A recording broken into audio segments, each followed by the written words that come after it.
Hello my dear student, আজকে আমি এই ভিডিওতে তোমাদের 2025 সালের গণিতের প্রশ্ন এই ভিডিওর মাধ্যমে আলোচনা করব।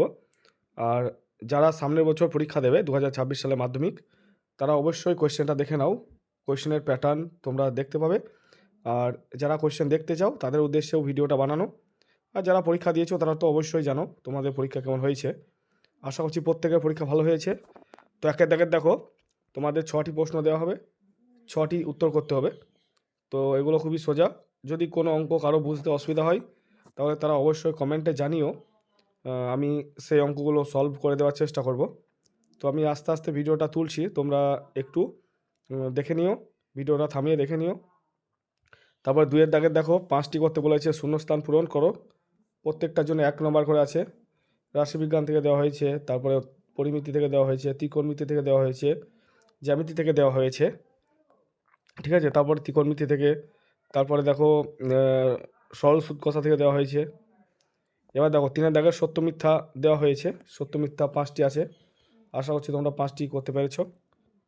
নেক্সট, এখানে তোমাদের 6টি দেওয়া আছে, 5টি করতে হবে।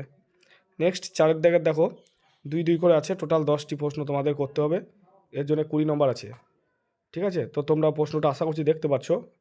ভিডিওটা তোমরা থামিয়ে পুরো প্রশ্নটা স্ক্রিনশট নিয়ে নাও, যারা সামনের বছর পরীক্ষা দেবে আর যারা কোয়েশ্চেন দেখতে চাও। তারপরে দেখো, দেখতে পাচ্ছ কোয়েশ্চেনগুলো খুব একটা জটিল হয়েছে সেটা বলবো না, ঠিকঠাকই আছে প্রশ্নগুলো। তারপরে দেখো 5-এর দাগের একটি প্রশ্ন করতে বলেছে। তোমাদের 5 আছে, 2টো দেওয়া আছে। একটা মূলধন থেকে দেওয়া হয়েছে, মানে লভ্যাংশ যেটা আছে অংশীদারি কারবার থেকে দেওয়া হয়েছে। আর একটা তোমাদের ওই সমূল চক্রবৃদ্ধি থেকে দেওয়া হয়েছে। তারপর 6-এর দাগের দেখো, 6-এর দাগে তোমাদের একটি করতে হবে, 2টো দেওয়া আছে। তারপরে দেখো 7-এর দাগের একটি করতে হবে, 2টো দেওয়া আছে। তারপর 8-এর দাগের দেখো, তোমাদের একটি করতে হবে, 2টো দেওয়া আছে, 3 নম্বর আছে এগুলো, ঠিক আছে। 9-এর দাগের দেখো, 2টো উপপাদ্য দেওয়া আছে। উপপাদ্য 2টো খুবই ইম্পর্টেন্ট উপপাদ্য ছিল এবছরকার জন্য, সেইগুলো এসেছে। 10-এর দাগের দেখো, একটা এক্সট্রার মানে প্রয়োগ দেওয়া আছে। প্রয়োগ তোমাদের একটা করতে হবে 2টোর মধ্যে, এটা বইয়ে দেওয়া আছে। 10-এর 1-এরটা তো বইয়ে আছে। তারপর 11-এর দাগের দেখো, 2টো দিয়েছে, জ্যামিতিক পদ্ধতিতে 2√3 মান নির্ণয় করতে বলেছে, আর একটা অন্তবৃত্ত আঁকতে বলেছে। আশা করছি জ্যামিতিক পদ্ধতিতে 2√3 মানটা সবাই করেছো। তারপরে 12-এর দাগের দেখো, 12-এর দাগের তোমাদের 2টো করতে হবে, 3টে দেওয়া আছে, ঠিক আছে। এটা ত্রিকোণমিতি থেকে দেওয়া আছে।